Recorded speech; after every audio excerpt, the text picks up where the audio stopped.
تو حضرت حذیفہ رضی اللہ تعالیٰ عنہ نے فرمایا کہ امیر المومنین میں جانتا ہوں،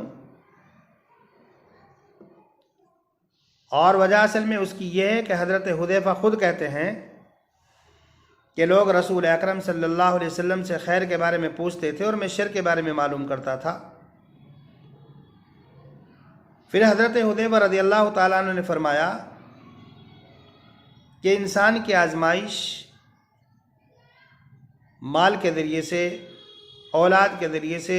بیوی کے ذریعے سے، پڑوسی کے ذریعے سے ہوتی ہے۔ ان میں آپس میں کچھ ہو جاتا ہے تو چھوٹے چھوٹے گناہ کا یہ چیزیں ذریعہ بن جاتی ہیں، لیکن آدمی نماز پڑھتا ہے، روزہ رکھتا ہے، صدقہ کرتا ہے، امر بالمعروف نہی عن المنکر کرتا ہے، تو یہ چھوٹے چھوٹے گناہ اور چھوٹے چھوٹے فتنے ان عبادات سے معاف ہو جاتے ہیں۔ یہ فتنے ان عبادات سے مٹ جاتے ہیں، ختم ہو جاتے ہیں۔ تو حضرت عمر رضی اللہ تعالیٰ عنہ نے فرمایا کہ میں ان فتنوں کے بارے میں معلوم نہیں کر رہا ہوں، بلکہ اس فتنے کے بارے میں معلوم کر رہا ہوں جس کے بارے میں آیا تموج کموج البحری، سمندر کی لہروں کی طرح وہ فتنے اٹھیں گے۔ تو حضرت حذیفہ رضی اللہ تعالیٰ عنہ نے فرمایا امیر المومنین، آپ کے اور ان فتنوں کے درمیان ایک بند دروازہ ہے، آپ کو ان فتنوں سے کوئی نقصان نہیں ہوگا، آپ کیوں پریشان ہوتے ہیں؟ تو حضرت عمر بن خطاب رضی اللہ تعالیٰ عنہ نے حضرت حذیفہ سے معلوم کیا اذالک الباب یکسر ام یفتح، وہ دروازہ توڑا جائے گا یا کھولا جائے گا؟ حضرت حذیفہ نے فرمایا بل یکسر، بلکہ توڑا جائے گا۔ جب حضرت عمر بن خطاب رضی اللہ تعالیٰ عنہ شہید ہوئے تو لڑائیوں کا آغاز ہو گیا، اور جب حضرت عثمان غنی رضی اللہ تعالیٰ عنہ شہید ہوئے تو لڑائیوں کے دروازے کھل گئے۔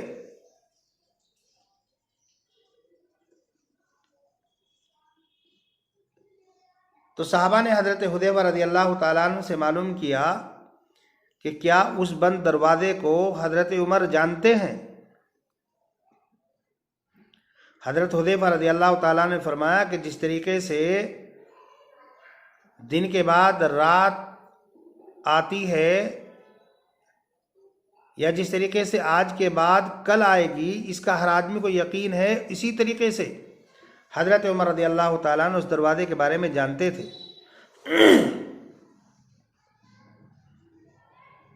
بزرگان محترم، یہ فتنے پہلے بھی آئے اور آ رہے ہیں، آتے رہیں گے۔ حضور اکرم صلی اللہ علیہ وسلم نے اپنی امت کو فتنوں سے آگاہ کیا اور ڈرایا۔ اللہ کے پیغمبر صلی اللہ علیہ وسلم ایک سفر میں تھے، آپ نے صحابہ کو مخاطب کرتے ہوئے کہا ہل ترون ما ارا، جو چیز میں دیکھ رہا ہوں کیا تم دیکھ رہے ہو؟ قالوا لا، صحابہ نے کہا نہیں۔ آپ نے فرمایا انی لارا مواقع الفتن خلال بیوتکم کمواقع القطر، میں تمہارے گھروں کے بیچ میں فتنے اس طریقے سے دیکھ رہا ہوں جیسے موسلا دھار بارش۔ ایک موقع پر آپ نے فرمایا تورد علیکم کاواد الحصیر عودن عودن، جس طریقے سے چٹائیوں کے تنکے ہوتے ہیں یا کہ بعد دیگرے، ایسے ہی تمہارے اوپر فتنے آئیں گے۔ ایک جگہ رسول اکرم صلی اللہ علیہ وسلم نے ارشاد فرمایا بادروا بالاعمال فتنا کقطع اللیل المظلم، اعمال کر لو ورنہ تو فتنے تاریک رات کی ٹکڑیوں کی طرح آئیں گے۔ آدمی صبح کے وقت مومن ہوگا، شام کو کافر ہو جائے گا، شام میں مومن ہوگا، صبح کو کافر ہو جائے گا، اور آدمی دنیاوی ساز و سامان کے بدلے اپنے دین کو فروخت کرے گا، دین کی کوئی اہمیت نہیں ہوگی۔ رسول اکرم صلی اللہ علیہ وسلم نے ارشاد فرمایا کہ عنقریب فتنے ہوں گے، اور بیٹھنے والا کھڑے ہونے والے سے بہتر ہوگا، کھڑے ہونے والا چلنے والے سے بہتر ہوگا، اور چلنے والا دوڑنے والے سے بہتر ہوگا، اور جو آدمی فتنوں کو جھانک کر دیکھے گا تو وہ فتنے اپنی لپیٹ میں لے لیں گے۔ لیکن بزرگان محترم، المیہ اس بات کا نہیں کہ فتنے آ رہے ہیں، اس لیے کہ رسول اکرم صلی اللہ علیہ وسلم نے جہاں ہمیں فتنوں سے آگاہ کیا وہاں پر فتنوں سے نکلنے کے راستے بھی بتائے۔ آپ نے ہمیں فتنوں سے حفاظت کے طریقے بھی بتائے۔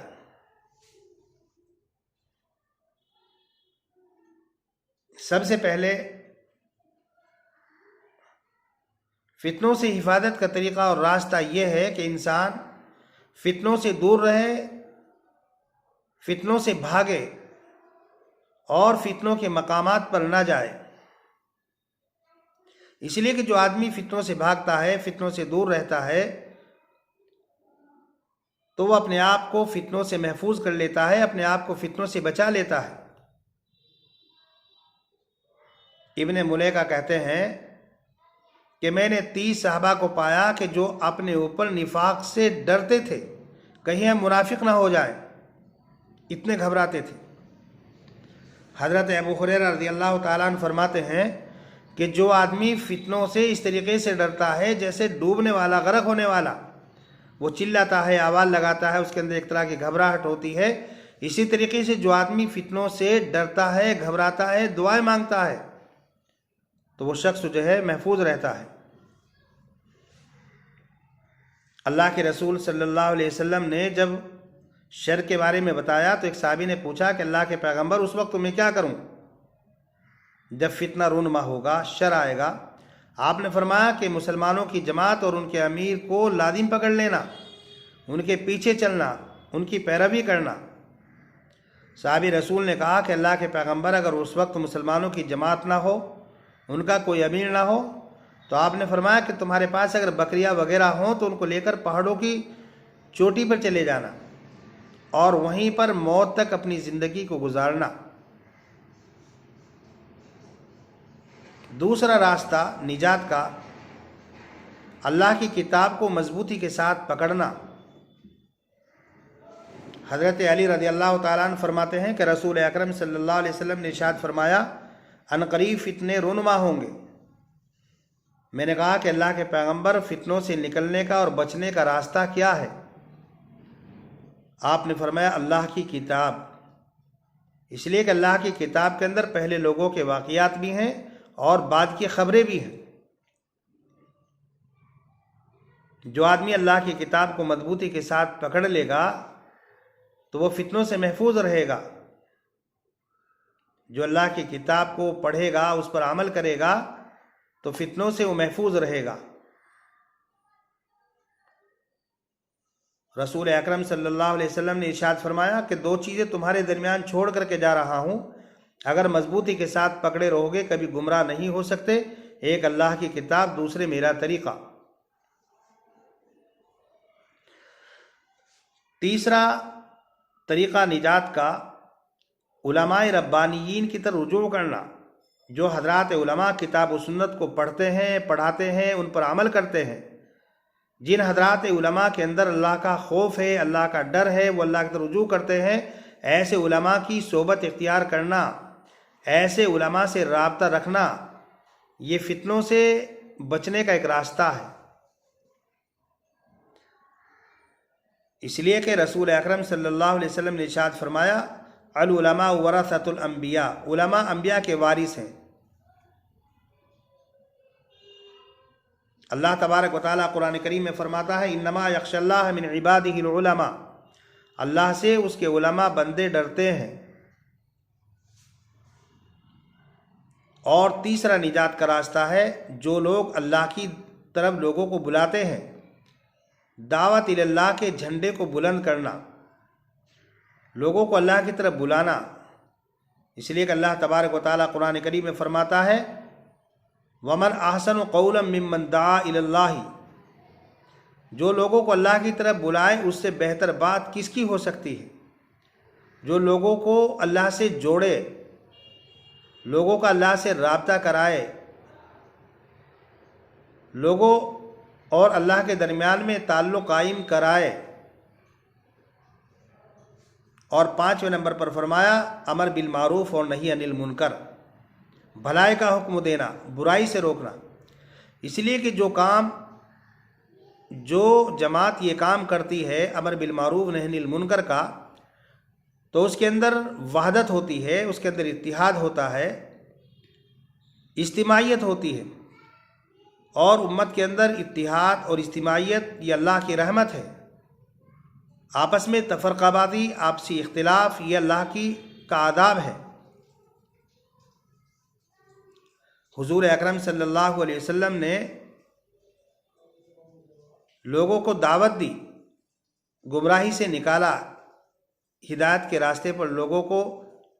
رسول اکرم صلی اللہ علیہ وسلم لے کر کے آئے۔ یہ وہی امر بالمعروف اور نہی عن المنکر تھا جس کے نتیجے میں جن حضرات کے قلوب بند تھے ان کے قلوب کھل گئے، جو اندھے تھے وہ بینا ہو گئے، اور جو بہرے تھے وہ سننے والے ہو گئے۔ اور چھٹے نمبر پر نجات کا راستہ ہے دعا۔ اللہ تعالیٰ کے سامنے گڑ گڑائے، اللہ کے سامنے روئے، ہر نماز کے بعد دعاؤں کا اہتمام کرے۔ اللہ کے پیغمبر صلی اللہ علیہ وسلم ہر نماز کے بعد دعا مانگتے تھے، اے اللہ میں بڑھاپے سے، اے اللہ میں سستی سے، اے اللہ میں عجز سے، اے اللہ میں قرض سے، اے اللہ میں شرک سے پناہ چاہتا ہوں، عذاب قبر سے پناہ چاہتا ہوں، عذاب نار سے پناہ چاہتا ہوں، موت اور زندگی کے فتنے سے پناہ چاہتا ہوں، مسیح دجال کے فتنے سے پناہ چاہتا ہوں۔ ہر نماز کے بعد معوذتین پڑھے، آیت الکرسی پڑھے،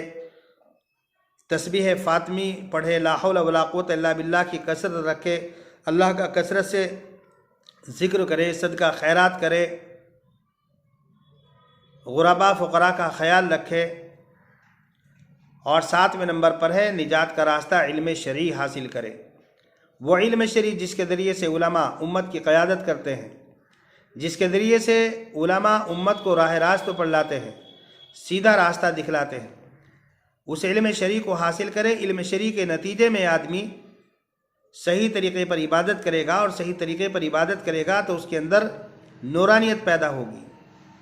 اللہ کو پہچانے گا۔ اور 8ویں نمبر پر فتنوں سے نجات کا راستہ ہے حضور اکرم صلی اللہ علیہ وسلم کی سیرت طیبہ کو پہچاننا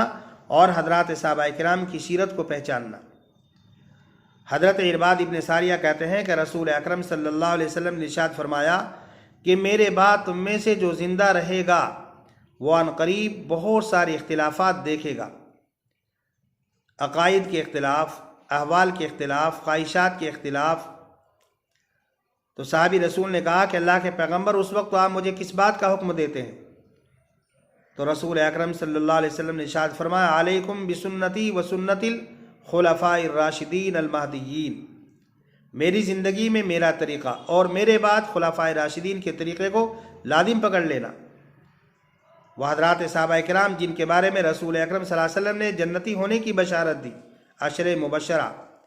جن کے بارے میں اللہ کے پیغمبر صلی اللہ علیہ وسلم نے ارشاد فرمایا میرے تمام صحابہ ستاروں کی مانند ہیں، ان میں سے جس کی اقتداء کر لو گے کامیاب ہو جاؤ گے۔ آپ نے فرمایا میرے تمام صحابہ عادل ہیں۔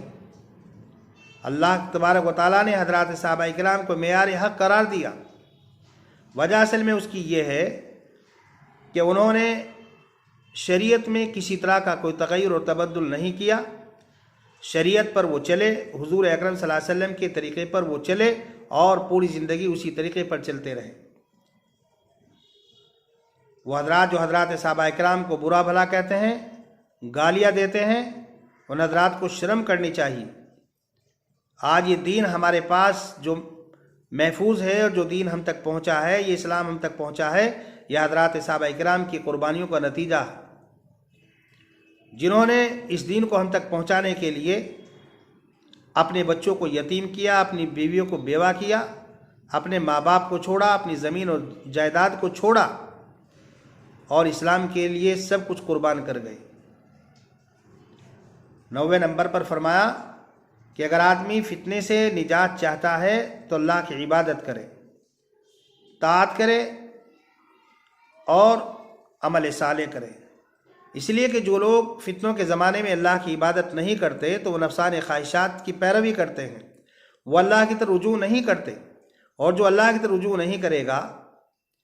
نفسانی خواہشات کی پیروی کرے گا تو ظاہر سی بات ہے وہ فتنے سے کبھی نہیں بچ سکتا۔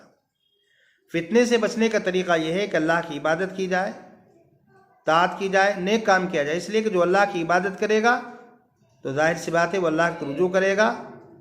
اور فتنوں سے دور رہے گا، فتنوں سے محفوظ رہے گا۔ 9ویں نمبر پر فرمایا اپنے علم پر عمل اور لوگوں کو اللہ کی طرف بلائے، اس لیے کہ جب آدمی اپنے علم پر عمل کرے گا، لوگوں کو اللہ کی طرف بلائے گا تو اس کے اندر ثابت قدمی پیدا ہوگی، استقامت پیدا ہوگی، اور اس کے قدموں کے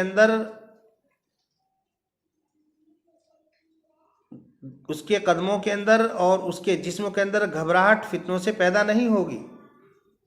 اس لیے کہ اللہ تبارک و تعالیٰ نے قرآن کریم میں فرمایا وَلَوْ أَنَّهُمْ فَعَلُوا مَا يُوعَظُونَ بِهِ لَكَانَ خَيْرًا لَهُمْ، جس چیز کی یہ لوگ نصیحت کیے جا رہے ہیں، اگر ان لوگوں نے نصیحت پر عمل کیا ہوتا تو ان کے لیے بہتر ہوتا، ان کے لیے ثابت قدمی کا ذریعہ ہوتی۔ اس لیے اگر ہم یہ چاہتے ہیں کہ فتنوں کے زمانے میں دین پر ثابت قدم رہے تو اپنے علم پر عمل کرے، لوگوں کو اللہ کی طرف بلائے۔